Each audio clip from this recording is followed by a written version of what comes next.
ಸ್ನೇಹಿತರೆ, ಮೀಡಿಯಾ ಮಾಸ್ಟರ್ಸ್ಗೆ ಸ್ವಾಗತ ಸುಸ್ವಾಗತ. ಗೆಳೆಯರೆ, ಅಯೋಧ್ಯೆಯಲ್ಲಿ ರಾಮ ಮಂದಿರ ನಿರ್ಮಾಣ ಆಯಿತು. ವಾರಣಾಸಿಯ ಜ್ಞಾನವಾಪಿ ಅಡಿಯಲ್ಲಿನ ಹಿಂದೂ ಮಂದಿರದ ಅವಶೇಷಗಳು ಪತ್ತೆ ಆದವು. ಕೆಳಗಿನ ಮಹಡಿಯಲ್ಲಿ ಪೂಜೆಗೆ ಅವಕಾಶನೂ ಸಿಕ್ಕಾಯ್ತು. ನಾಳೆ ಜ್ಞಾನವಾಪಿ ಕೂಡ ಸಿಗುತ್ತೆ. ಪಾಂಡವರ ಕಾಲದ ಲಕ್ಷ್ಯಾಗ್ರಹಾಯದ ಜಾಗವನ್ನು ತೆರವು ಮಾಡಿಕೊಡೋದಕ್ಕೆ ನ್ಯಾಯಾಲಯ ಅತಿಕ್ರಮಣದಾರರಿಗೆ ಹೇಳಿ ಆಯ್ತು. ಇವೆಲ್ಲ ಒಂದು ಕಡೆ ಆದ್ರೆ, ಇದೆಲ್ಲದಕ್ಕಿಂತ ಹೆಚ್ಚಿನ ಮಹತ್ವವನ್ನು ಪಡ್ಕೊಳ್ತಾ ಇರೋದು ಅರಬ್ಬರ ನಾಡಲ್ಲಿ ತಲೆ ಎತ್ತಿ ನಿಂತಿರುವ ಹಾಗೂ ಬುಧವಾರ ಭಾರತದ ಪ್ರಧಾನಿಯ ಹಸ್ತದಿಂದ ಲೋಕಾರ್ಪಣೆಯಾಗಲಿರುವ ಯುನೈಟೆಡ್ ಅರಬ್ ಎಮಿರೇಟ್ಸ್ ನ ಅಬುದಾಬಿಯ ಮೊಟ್ಟ ಮೊದಲ ಹಿಂದೂ ಮಂದಿರ. ಅಲ್ಲಿ ನಿರ್ಮಾಣಗೊಂಡಿರುವ ಭವ್ಯ ಸ್ವಾಮಿನಾರಾಯಣ ಮಂದಿರವನ್ನ ಬುಧವಾರ ಭಾರತದ ಪ್ರಧಾನಿ ನರೇಂದ್ರ ಮೋದಿ ಉದ್ಘಾಟನೆ ಮಾಡ್ತಾರೆ. ಹಾಗಾದ್ರೆ ಏನು ಆ ಹಿಂದೂ ಮಂದಿರದ ವಿಶೇಷ? ಕಟ್ಟರ್ ಇಸ್ಲಾಂ ಅನ್ನು ಪಾಲಿಸುವ ಅರಬ್ಬರು ಅಲ್ಲಿ ಹಿಂದೂ ಮಂದಿರಕ್ಕೆ ಅವಕಾಶವನ್ನು ಕೊಟ್ಟಿದ್ದು ಹೇಗೆ? ಅರಬ್ ಎಮಿರೇಟ್ಸ್ ಹಾಗೂ ಭಾರತದ ಸಂಬಂಧಗಳು ಹೇಗಿವೆ ಅನ್ನೋ ಬಗ್ಗೆ ಒಂದಷ್ಟು ಮಾಹಿತಿಯನ್ನ ನಾವಿಲ್ಲಿ ನೋಡೋಣ.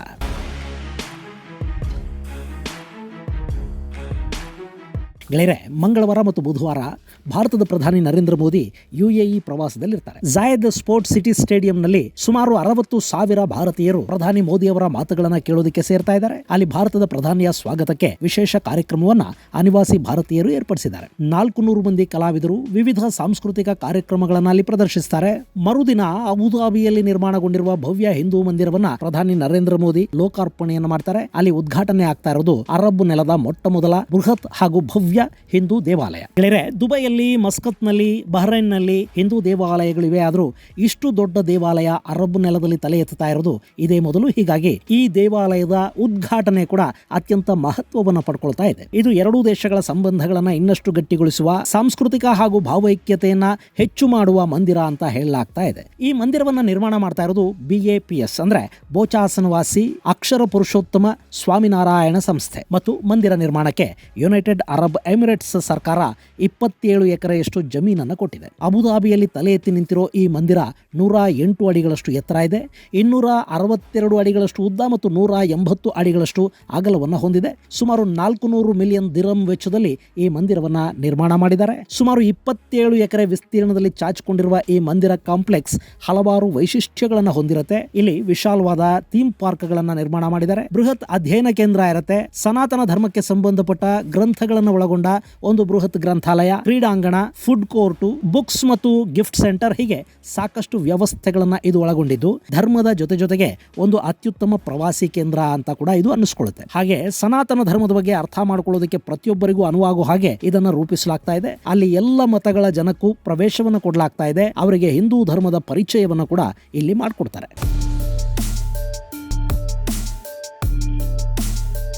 ಅಂದಹಾಗೆ ಇಂಥದ್ದೊಂದು ಮಂದಿರವನ್ನು ಅಬುದಾಬಿಯಲ್ಲಿ ನಿರ್ಮಾಣ ಮಾಡಬೇಕು ಅಂತ ಸ್ವಾಮಿನಾರಾಯಣ ಸಂಸ್ಥೆ ಅಂದುಕೊಂಡಿದ್ದು 1997ರಲ್ಲಿ. ಅದಕ್ಕಾಗಿ ನಡೆದ ಪ್ರಯತ್ನಗಳ ಫಲವಾಗಿ 2015ರಲ್ಲಿ ಅರಬ್ ಎಮಿರೇಟ್ಸ್ ಈ ದೇವಾಲಯಕ್ಕಾಗಿ ಭೂಮಿಯನ್ನು ಕೊಡೋದಕ್ಕೆ ಮತ್ತು ಅಲ್ಲಿ ಮಂದಿರ ನಿರ್ಮಾಣಕ್ಕೆ ಅನುಮತಿಯನ್ನು ಕೊಡೋದಕ್ಕೆ ಒಪ್ಪಿಕೊಳ್ತು. ಆನಂತರ 2018ರ ಫೆಬ್ರವರಿಯಲ್ಲಿ ಭಾರತದ ಪ್ರಧಾನಿ ನರೇಂದ್ರ ಮೋದಿ ಎಮಿರೇಟ್ಸ್ಗೆ ಭೇಟಿ ಕೊಟ್ಟ ಸಂದರ್ಭದಲ್ಲಿ ದೊರೆ Sheikh Mohammed bin Zayed Al Nahyan ಅವರನ್ನ ಮತ್ತು ಪ್ರಧಾನಿ ಮೋದಿ ಅವರನ್ನ ಸ್ವಾಮಿ ಮಹಂತ್ ಮಹಾರಾಜ್ ಭೇಟಿ ಮಾಡ್ತಾರೆ. ಫೆಬ್ರವರಿ 11ನೇ ತಾರೀಕು ಅಲ್ಲಿ ಮಂದಿರ ನಿರ್ಮಾಣಕ್ಕೆ ಭೂಮಿ ಪೂಜೆಯನ್ನು ನೆರವೇರಿಸಲಾಗುತ್ತೆ.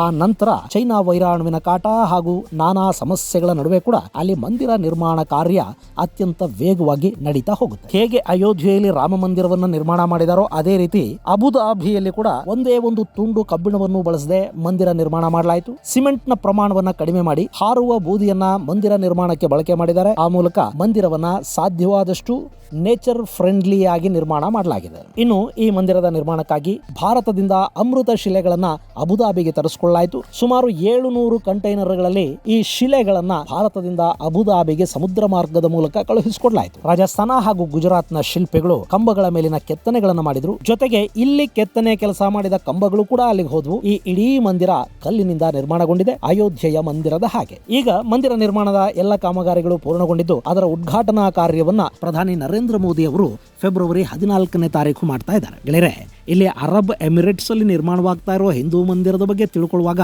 ನಾವು ಯುನೈಟೆಡ್ ಅರಬ್ ಎಮಿರೇಟ್ಸ್ ಮತ್ತು ಭಾರತದ ಸಂಬಂಧಗಳ ಬಗ್ಗೆ ಕೂಡ ಒಂದಷ್ಟು ತಿಳ್ಕೋಬೇಕು. ಯುನೈಟೆಡ್ ನೇಷನ್ಸ್ ನ ವರದಿಯ ಪ್ರಕಾರ ಸುಮಾರು 29 ಮಿಲಿಯನ್ ಭಾರತೀಯರು ಜಗತ್ತಿನ ನಾನಾ ದೇಶಗಳಲ್ಲಿ ವಾಸ ಮಾಡ್ತಾರೆ. ಆ ಪೈಕಿ 3.8 ಮಿಲಿಯನ್ನಷ್ಟು UAE-ನಲ್ಲಿದ್ದಾರೆ. ಅಲ್ಲಿನ ಒಟ್ಟು ಜನಸಂಖ್ಯೆಯಲ್ಲಿ 30% ಭಾರತೀಯರು. ವಿಶ್ವ ಬ್ಯಾಂಕ್ನ ಅಂಕಿಅಂಶಗಳ ಪ್ರಕಾರ 2020ರಲ್ಲಿ ಅಂದ್ರೆ ಚೈನಾ ವೈರಾಣುವಿನ ಸಂದರ್ಭದಲ್ಲಿ ಕೂಡ UAE-ಯಿಂದ ಭಾರತಕ್ಕೆ ಬಂದ ರೆಮಿಟೆನ್ಸ್ ನ ಹಣ, ಅಂದ್ರೆ ಅಲ್ಲಿ ಕೆಲಸ ಮಾಡೋ ಭಾರತೀಯರು ಇಲ್ಲಿನ ತಮ್ಮ ಮನೆಗಳಿಗೆ ಹಣ ಕಳುಹಿಸಿಕೊಡ್ತಾರಲ್ಲ, ಆ ಹಣ $43 ಬಿಲಿಯನ್. ಹಾಗೆ ಭಾರತದಲ್ಲಿ UAE ಸುಮಾರು $100 ಬಿಲಿಯನ್ ಹೂಡಿಕೆಯನ್ನು ಮಾಡ್ತಾ ಇದೆ. ಇನ್ನು 2015ರಲ್ಲಿ ಭಾರತದ ಪ್ರಧಾನಿ ನರೇಂದ್ರ ಮೋದಿ ಯುನೈಟೆಡ್ ಅರಬ್ ಎಮಿರೇಟ್ಸ್ಗೆ ಭೇಟಿ ಕೊಡುವವರೆಗೆ ಭಾರತದ ಯಾವ ಪ್ರಧಾನಿಯೂ ಅಲ್ಲಿಗೆ ಹೋಗಿರಲಿಲ್ಲ. ಗೆಳೆಯರೆ, UAE 1971ರಲ್ಲಿ ಬ್ರಿಟಿಷರಿಂದ ಸ್ವಾತಂತ್ರ್ಯವನ್ನು ಪಡೆದುಕೊಳ್ಳುತ್ತೆ. ಅವತ್ತಿನಿಂದಲೂ ಭಾರತ ಮತ್ತು UAE-ಗಳ ನಡುವೆ ಉತ್ತಮ ಸಂಬಂಧಗಳೇ ಇವೆ. 2003ರಲ್ಲಿ ಎರಡೂ ದೇಶಗಳ ನಡುವೆ ರಕ್ಷಣಾ ಸಂಬಂಧ ಏರ್ಪಡಿತು. ಎರಡೂ ದೇಶಗಳು ಜಂಟಿ ಸಮರಾಭ್ಯಾಸವನ್ನು ಕೂಡ ಮಾಡ್ತಾ ಇವೆ. ಇನ್ನು 2014ರ ನಂತರ ಎರಡೂ ದೇಶಗಳ ನಡುವಿನ ವ್ಯಾಪಾರಿ ಸಂಬಂಧಗಳು ಗಟ್ಟಿಯಾಗ್ತಾ ಹೋದವು. 2015ರಲ್ಲಿ ಮೋದಿ ಅರಬ್ ಎಮಿರೇಟ್ಸ್ಗೆ ಭೇಟಿ ಕೊಡ್ತಾರೆ. ಅಲ್ಲಿಂದ ಇಲ್ಲಿವರೆಗೆ ಅವರು 6 ಬಾರಿ ಅರಬ್ ಎಮಿರೇಟ್ಸ್ಗೆ ಹೋಗಿದ್ದಾರೆ. ಈ ಬಾರಿ ಹೋಗ್ತಾ ಇರೋದು 7ನೇ ಬಾರಿ. ಇನ್ನು ಎಮಿರೇಟ್ಸ್ ಅನ್ನೋದು ಭಾರತದ 3ನೇ ಅತಿ ದೊಡ್ಡ ವ್ಯಾಪಾರ ಪಾಲುದಾರ ದೇಶ ಕೂಡ. ಎರಡು ದೇಶಗಳ ನಡುವೆ ಕಾಂಪ್ರಹೆನ್ಸಿವ್ ಸ್ಟ್ರಾಟಜಿಕ್ ಪಾರ್ಟ್ನರ್ಶಿಪ್ ಇದೆ. UAE ತನ್ನ ದೇಶದ ಅತ್ಯುನ್ನತ ಗೌರವ ಜಾಯೆದ್ ಅನ್ನೋದನ್ನ ಪ್ರಧಾನಿ ನರೇಂದ್ರ ಮೋದಿ ಅವರಿಗೆ ಕೊಟ್ಟಿದೆ. ಹಾಗೆ Sheikh Mohammed bin Zayed Al Nahyan ಹಲವಾರು ಬಾರಿ ಭಾರತಕ್ಕೆ ಭೇಟಿ ಕೊಟ್ಟಿದ್ದಾರೆ. 2017ರ ಭಾರತದ ಗಣರಾಜ್ಯೋತ್ಸವ ಸಮಾರಂಭಕ್ಕೆ ಅತಿಥಿಯಾಗಿ ಆಗಮಿಸಿದ್ರು. ಹಾಗೆ ಮೊನ್ನೆ ಕೂಡ ವೈಬ್ರೆಂಟ್ ಗುಜರಾತ್ ಗ್ಲೋಬಲ್ ಸಮ್ಮಿಟ್ ಅಲ್ಲಿ ಎಮಿರೇಟ್ಸ್ ನ ದೊರೆ ಮುಖ್ಯ ಅತಿಥಿಯಾಗಿ ಭಾಗವಹಿಸಿದ್ರು.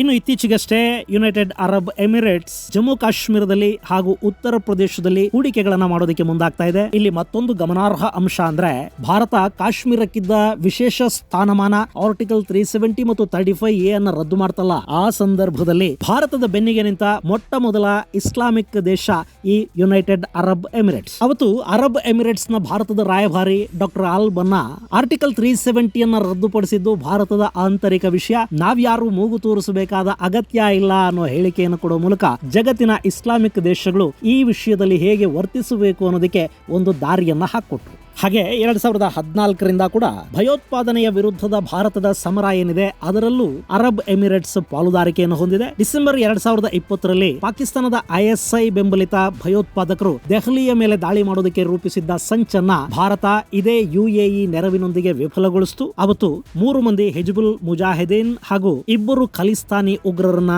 ಬಂಧಿಸಲಾಯಿತು. ಆ ಇಡೀ ಸಂಚಿನ ರೂವಾರಿಯನ್ನ ಅರಬ್ ಎಮಿರೇಟ್ಸ್ ನಲ್ಲಿ ಬಂಧಿಸಿ ಅವನನ್ನ ಭಾರತಕ್ಕೆ ಹಸ್ತಾಂತರ ಕೂಡ ಮಾಡಲಾಯಿತು. ಈ ಮೂಲಕ ಭಾರತದಲ್ಲಿ ನಡೆಯಲಿದ್ದ ದೊಡ್ಡ ಭಯೋತ್ಪಾದಕ ಕೃತ್ಯವನ್ನ ತಡೆಗಟ್ಟುವುದರಲ್ಲಿ ಅರಬ್ ಎಮಿರೇಟ್ಸ್ ಭಾರತಕ್ಕೆ ನೆರವನ್ನು ಕೊಡಿತು.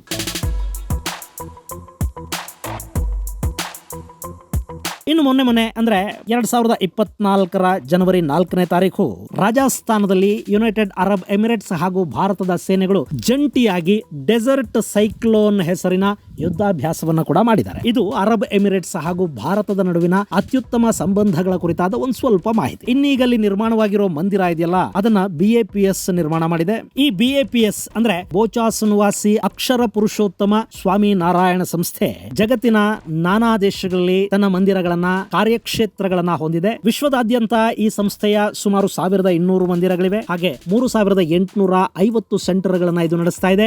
55,000 ಸ್ವಯಂ ಸೇವಕರನ್ನ ಈ ಸಂಸ್ಥೆ ಹೊಂದಿದೆ. ಮತ್ತು ಅರಬ್ ದೇಶಗಳು ಸೇರಿದ ಹಾಗೆ ಜಗತ್ತಿನ ನಾನಾ ದೇಶಗಳಲ್ಲಿ ಸ್ವಾಮಿನಾರಾಯಣ ಸಂಸ್ಥೆ ಸನಾತನ ಧರ್ಮವನ್ನ ಪಸರಿಸುವ ಕೆಲಸವನ್ನ ಮಾಡ್ತಾ ಇದೆ. ಈ BAPS ನಿರ್ಮಾಣ ಮಾಡಿರುವ ಮಂದಿರದ ಉದ್ಘಾಟನೆ ಫೆಬ್ರವರಿ 14ರಂದು ನಡೆಯಲಿದ್ದು, ಇದು ಆಧುನಿಕ ಅರಬ್ ನೆಲದ ಮೊದಲ ಅತಿದೊಡ್ಡ ಭವ್ಯ ಮಂದಿರ ಅನ್ನೋ ಖ್ಯಾತಿಗೆ ಕೂಡ ಪಾತ್ರವಾಗ್ತಾ ಇದೆ. ಇದು ಗೆಳೆಯರೆ ಯುನೈಟೆಡ್ ಅರಬ್ ಎಮಿರೇಟ್ಸ್ ನಲ್ಲಿ ಉದ್ಘಾಟನೆ ಆಗ್ತಾ ಇರೋ ಮಂದಿರಕ್ಕೆ ಸಂಬಂಧಪಟ್ಟ ಒಂದಷ್ಟು ಮಾಹಿತಿ. ಮುಂದಿನ ಸಂಚಿಕೆಯಲ್ಲಿ ಮತ್ತಷ್ಟು ವಿಶೇಷಗಳ ಜೊತೆ ಮತ್ತೆ ಭೇಟಿಯಾಗೋಣ. ಅಲ್ಲಿವರೆಗೆ ಜೈ ಹಿಂದ್, ಜೈ ಕರ್ನಾಟಕ.